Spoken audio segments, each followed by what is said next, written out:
에스라 3장 1절부터 7절입니다. 이스라엘 자손이 각자의 성읍에 살았더니 일곱째 달에 이르러 일제히 예루살렘에 모인지라. 요사닥의 아들 예수아와 그의 형제 제사장들과 스알디엘의 아들 스룹바벨과 그의 형제들이 다 일어나 이스라엘 하나님 제단을 만들고 하나님의 사람의 모세의 율법에 기록한 대로 번제를 그 위에 드리려 했으니 우리가 모든 나라 백성을 두려워하여 제단을 그 터에 세우고 그 위에 아침 저녁으로 여호와께 번제를 드리며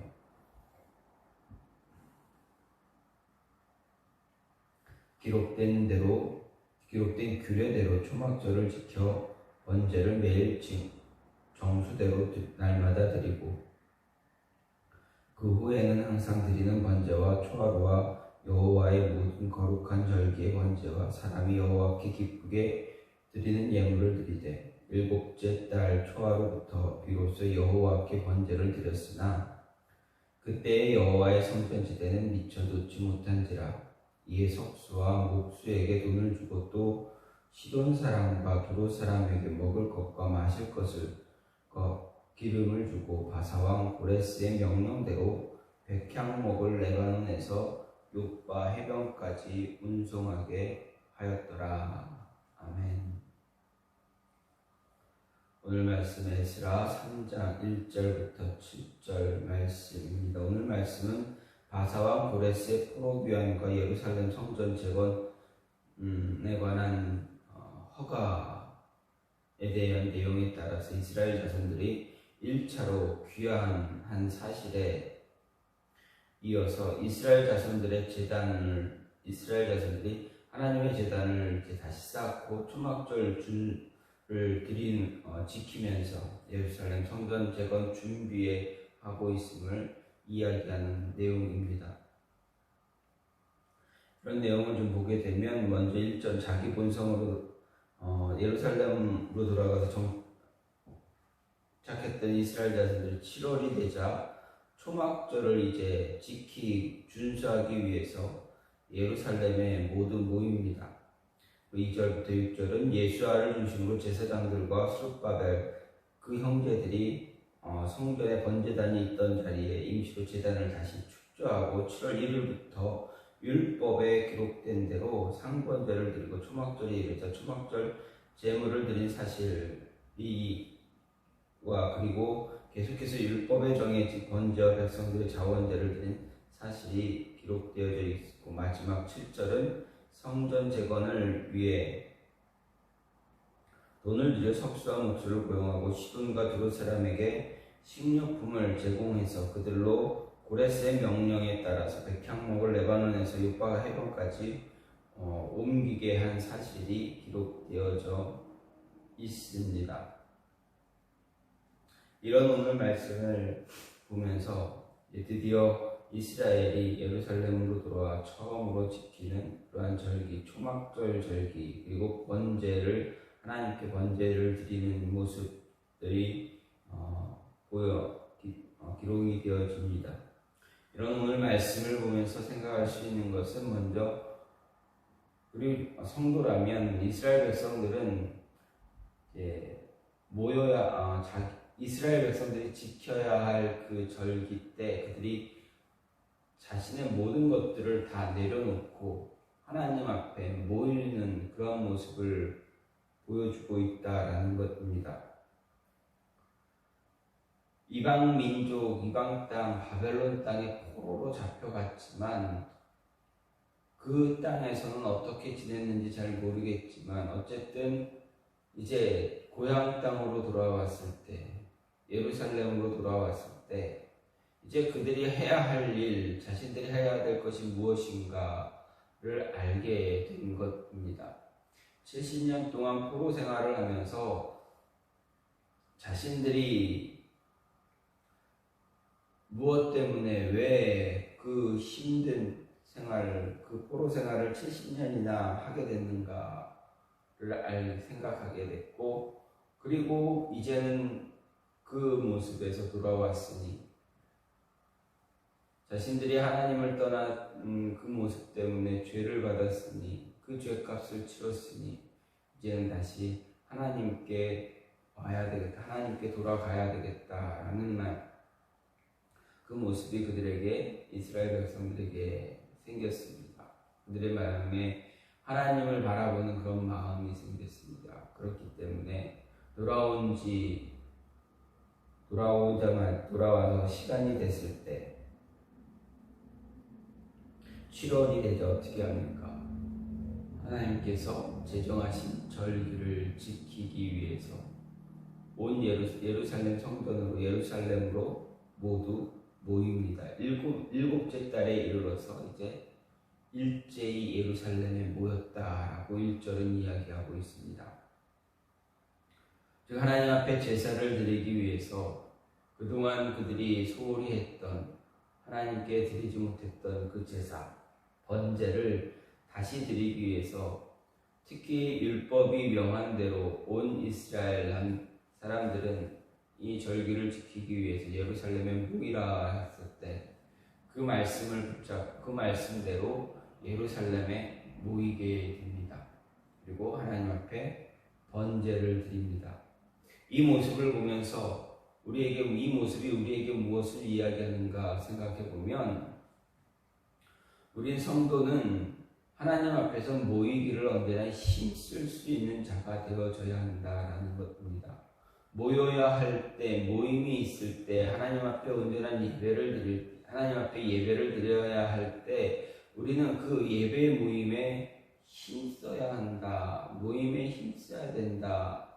하나님 앞에 모여 무릎 꿇고 하나님께 예배하는 그 모습에 우리는 힘써야 한다라는 것을 이야기하고 있습니다.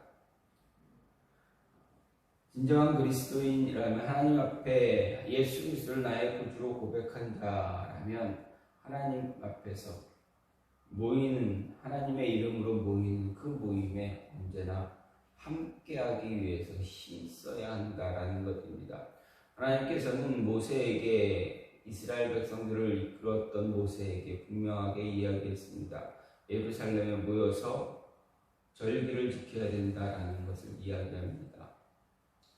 그리고 그 절기를 지킬 때 바르게 지켜야 한다. 율법대로 지킬 것을 명령하셨습니다. 그래서 이스라엘 백성들은 1년에 모여야 할, 예루살렘에 꼭 와서 제사를 드려야 할 때 그 절기만큼은 무슨 일이 있든 어디에 있든 예루살렘으로 향해서 왔습니다.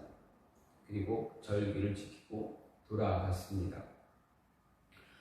70년 동안이나 70년이라는 바벨론 포로 기간 동안에는 예루살렘에 와서 제사를 드리고 싶어도 드릴 수 없었던 그 모습이었지만, 이제는 자유롭게 노임을 받아 자신의 고향 땅으로 돌아온 이 유대인들, 이스라엘 백성들, 이제는 드디어 하나님 앞에 모일 수 있는, 하나님의 제단 앞에 모여 하나님께 제사를 드리며 하나님께 예배를 드릴 수 있는 그런 모습을 갖게 됨으로 인해서 모이기를 힘쓸 수 있는 그런 모습이 되어져야 한다라는 것입니다. 생각해 보십시오. 바벨론 70년 포로에 있다가 예루살렘은 황폐화됐고 그 땅을 개간하기 위해서 약 1년 정도 미리 준비한 후에, 그리고 고향 예루살렘, 자신의 땅, 약속의 땅 가나안 예루살렘으로 돌아왔습니다. 그럼 어떻게 됩니까? 자신들이 이제 먹고 살아야 할 생계를 준비해야 됩니다. 어느 정도 준비하고 왔다 할지라도 이제 막상 그 자리에 왔으니 이제 재배하고 먹을 것을 재배하기도 하고 자신의 살아야 될 그 초소들도 다시금 손보고 더 손보면서 그런 삶을 살아야 합니다. 그러다 보면 어떻게 됩니까? 지금 당장 내가 먹고 살아야 의식주를 해결해야 되는 그런 모습, 어느 정도 준비는 했다 할지라도 그 모습, 땅을 개간해놔서 씨 뿌리고 농사를 짓고 이런 모습을 가져야 되는데 70년 동안 하나님을 떠나 있었던 사람들이라면 어떻게 되겠습니까? 하나님 앞에 다시 돌아오는 게 모든 것 다 스톱하고 올 스톱하고 하나님 앞에 나와 예루살렘에 와서 모여 제사를 드리고 예루살렘에 모여 하나님께 예배를 드린다는 것, 결코 쉬운 모습은 아닐 거다라고 생각할 수가 있습니다. 그럼에도 어떻게 합니까? 이스라엘 백성들은 각자의 성읍에 살았지만 7째 달에 이르러 일제히 예루살렘에 모였다. 분명히 이야기합니다. 그렇다면 우리는 우리 삶의 터전에서, 각자의 삶의 터전에서, 일터에서 열심을 다해서 생계를 위해서 일을 하다가 하나님께 예배하거나 하나님의 이름으로 모임에 있다면 그 모임의 자리에 일제히 모일 수 있는 그 모습을 가져야 한다라는 것입니다. 바른 예배를 드리기 위해서 하나님께 온전히 나올 줄 아는 사람이 되어져야 하는 것입니다. 그래서 사도 베드로는 무엇라 이야기합니까? 모이기를 힘쓰라. 모임을 패하는 어떤 자들과 같이 하지 말고 모이기를 힘쓰라라고 분명하게 이야기했습니다. 그렇습니다. 성도는, 우리는 예수 그리스도의 이름으로 하나님의 자녀된 우리는 모이기를 힘써야 한다라는 것입니다. 또 한 가지는 무엇입니까? 모이기를 힘쓸 때 그 모임 그저 흥청망청 놀고 오락하고 즐기는 그런 시간이 되어져야 합니까? 그렇지 않습니다. 모임에는 언제나 말씀이 있어야 합니다. 하나님의 말씀에 따라 모임을 행하고 그 모임 가운데 하나님 말씀이 늘 존재해야 한다라는 것입니다. 2절 말씀을 보면 요사닥의 아들 예수아와 그의 형제 제사장들과 스알디엘의 아들 스룹바벨과 그의 형제들이 다 일어나 이스라엘 하나님의 제단을 만들고 하나님의 사람 모세의 율법에 기록한 대로 번제를 그 위에 드리려 할세. 무엇입니까? 제사를 드릴 때 어떻게 드렸습니까? 무엇에 의해서, 무엇에 근거해서 제사를 드립니까? 하나님의 사람 모세의 율법입니다. 모세의 율법이라는 것은 다시 말하면 하나님의 말씀입니다. 하나님의 말씀에 따라 모임에 힘쓰고 하나님의 말씀에 따라 그 모임 안에서 말씀에 따라 행하는 것, 말씀이 존재하고 있다라는 것입니다. 말씀에 따라 번제를 드렸다라는 것, 말씀에 따라 율법에 따라 번제를 드린 그 모임의 말씀이 기준이 되어지고 있다. 말씀이 그 모임의 중심이 되어지고 있다라는 것입니다.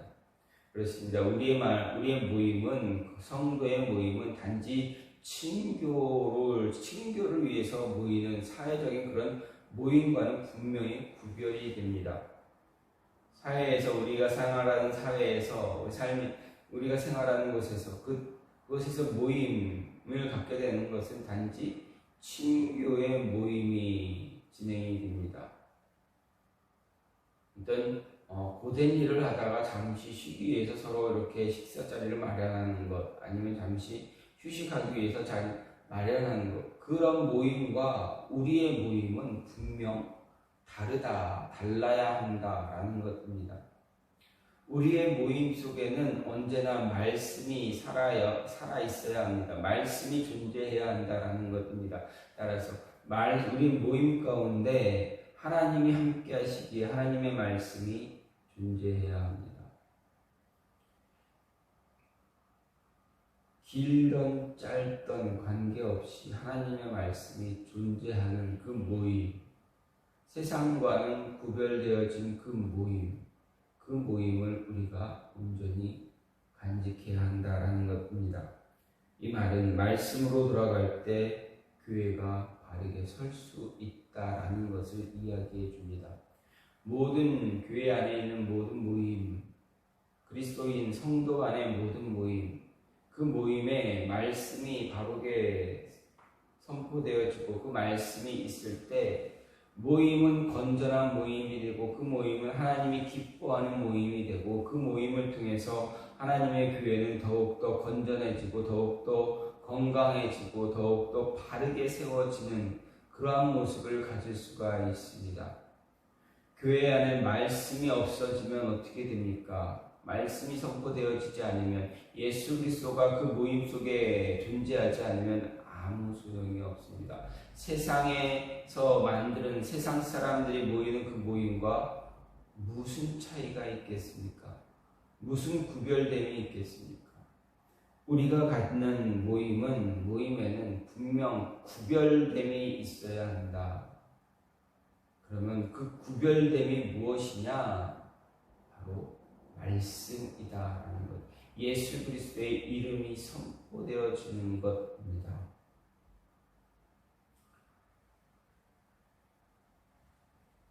따라서 모임 속 우리가 속한 모임에는 언제나 말씀이 존재해야 합니다. 말씀으로 돌아갈 때, 말씀으로 돌아가면, 말씀과 함께하게 되면 어떻게 됩니까? 어떤 상황이 다가오더라도 하나님 앞에서 예배하는 자가 될 수 있다라는 것입니다. 3절 말씀을 보면 무리가 모든 나라 백성을 두려워하여 제단을 그 터 위에 세우고 그 위에 아침 저녁으로 여호와께 번제를 드렸다. 이 무리는 누구를 말합니까? 이스라엘 백성들을 이야기합니다. 즉 이스라엘 백성들이 모든 나라 백성을 두려워했습니다. 즉 주변에 있는 이방 민족들을 두려워했습니다. 이스라엘이 포로 기간에서 고레스 왕의 칙령에 의해서 고향으로 예루살렘으로 돌아오기는 했지만 그들은 힘이 있습니까? 힘이 없습니다. 과거처럼 북이 영화를 누렸던 군사력이 좋았던 군사력이 있었던 그때와 분명 다릅니다. 군사력도 없습니다. 훈련된 군인도 없습니다. 오합지졸에 불과합니다. 이방 민족이 그들을 괴롭히게 되면 어떻게 됩니까? 어찌할 바가 어찌할 도리가 없습니다. 물론 고레스 왕, 바사왕 고레스의 칙령이 있을지라도 칙령이 있었습니다. 도와줘라 예루살렘 건축하는데 다시 재건축하는데 너희 다 도와줘야 된다 라고 허가서를 칙령을 내려서 주변 민족들에게 다 주변 국가들에게 다 돌렸다 할지라도 그게 제대로 통제가 될 수가 있겠습니까? 그렇지 않습니다. 그 통제가 있을지라도 작은 성들 사이에서 어떤 문제가 일어나고 시비가 일어나고 시비를 걸고 시비가 일어나면 어떻게 됩니까? 괴로움을 받을 수밖에 없습니다. 고통받을 수밖에 없습니다. 사소한 것 하나하나까지 다 왕에게 우리 이렇게 됐습니다. 이렇게 하소연해봐야 그게 아무 소용이 없게 될 수도 있다라는 것입니다. 그렇다면 어떻게 됩니까? 두렵게 됩니다. 저 사람들이 우리를 어떻게 괴롭힐까? 나를 괴롭히면 어떻게 하지? 여러분, 우리가 우리나라의 국민으로서 이렇게 살고 있지만 우리나라의 법이 우리를 지키고 있지만 그 법에 우리의 모든 것들을 우리의 삶 전부를 완전하게 책임져 주고 있습니까? 그렇지 못합니다. 완전하게 책임지지 못하고 있기에 학교에서는 왕따가 일어나고 사회에서는 폭력이 일어나고 조직폭력배들이 힘을 가지고 힘 있는 자가 연약한 자의 것을 빼앗기도 하고 그러지 않습니까? 많이 좋아졌다 할지라도 이 나라 사회에서 강자는 힘 있는 자는 약한 자의 것을 빼앗습니다. 약한 자는 어떻게 합니까? 강한 자를 두려워하게 됩니다. 그 모습이 바로 이런 모습이다라고 이러한 말씀입니다. 이스라엘이 모든 나라 주변 이방 민족들을 두려워합니다. 자신들은 힘이 없기에, 군사가 없기에 두려움에 떱니다. 그럼에도 불구하고 하나님 앞에 제단을 쌓고 그 위에서 아침 저녁으로 번제를 드리고 있다라는 것입니다. 저들이 우리가 다시 하나님을 믿었을 때, 과거 우리가 하나님을 온전히 섬겼을 때 하나님께서 우리에게 힘이 되어 주시고 우리를 구원해 주시고 이방 민족을 통치할 수 있는 그런 힘을 얻게 해주셨다. 과거에 그런 영광이 있었을 때 그들이 하나님이 우리로 하여 이스라엘 백성들로 하여 하나님 찾지 못하게 방해하고 있다면, 끊임없이 두려움을 주고 방해하고 와서 빼앗고 그런 모습을 갖고 있다면 어떻게 됩니까? 하나님 앞에서 온전한 제사 드리려고 하는 그 마음 갖지 못할 때가 있습니다. 두렵기 때문입니다. 그럼에도 어떻게 합니까? 이스라엘 백성들 하나님 앞에서 아침 저녁으로 번제를 드립니다.